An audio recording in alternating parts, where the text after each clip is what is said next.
ეს ყველასთვის და ყველაზე ნაცნობი მელოდიაა, რომლის პოპულარობაც მუდმივად იზრდება. თუმცა მოთხოვნადი მხოლოდ რამდენიმე კვირაა. 14 იანვრის შემდეგ კი ცნობილი კომპოზიცია Jingle Bells მომავალ წლამდე აღარ გვახსენდება. მელოდიამ საუკუნეებს გაუძლო. ერთ-ერთი ყველაზე ცნობილი სიმღერა 1857 წლის 16 სექტემბერს ჯეიმს ლორდ პიერპონტის მიერ შეიქმნა. არსებობს მისი უამრავი ვერსია თითქმის ყველა ენაზე.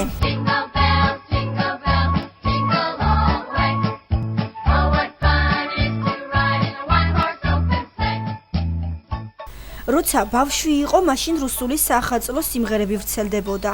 ამბობს, რომ ბევრი არაფერი შეცვლილა. წლების წინ რუსული, ახლა ამერიკული საახალწლო კომპოზიციათა ჩანაცვლებაშიც პოლიტიკურ კვეტექსს ხედავს. ჩვენ გავიზარდეთ 60-იანელები, ალბათ ყველას ემახსოვრება, იმ პერიოდში ეს იყო მაინც რუსული გავლენა, ეს საბჭოთა კავშირი ყველას გახსოვდა. აი ძირითადად ჩვენ ყველა უსმენდით აი ერთი და იგივე აი ამ მუსიკას.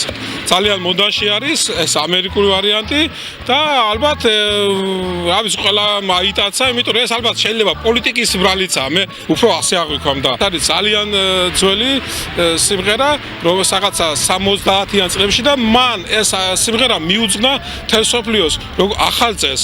ოღონ იქ არის როგორი კადრებია, იცით? აი ძირითადად ჩანს ომები გაჭირვებული ხალხი. აი ყველა რო წარმოიდგინეთ, ხა ყველა ხვდება ბედნიერი ახალ წელს და მან დაანახა მსოფლიოს ყველაზე უბედური, ყველაზე საცოდავი ხალხი, ზოგი აი ომიდან ცალი ხელით როა, აი ძალიან ამაღელვებელია. მე ძირითადად აი ეს კომპოზიცია მომწონს.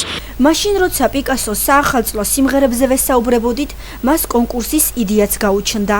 რატო არ შეიძლება ჩვენ გქონდეს ჩვენი კომპოზიცია, რომელიც ალბათ გამოაცხადოთ თუნდაც კონკურსი და აქედან შემდეგ მივიღებთ ალბათ ყველასათვის სასურველ იმ საახალწლო მილოცვას, რომელსაც შემდეგ Jingle Bells აღარ იქნება, ალბათ ჩვენი ქართული ვარიანტი იქნება. ასე რომ მე მინდა რომ ყველას უთხრა რომ შეგიძლიათ ამაზე კონკურსს ჩაატაროთ.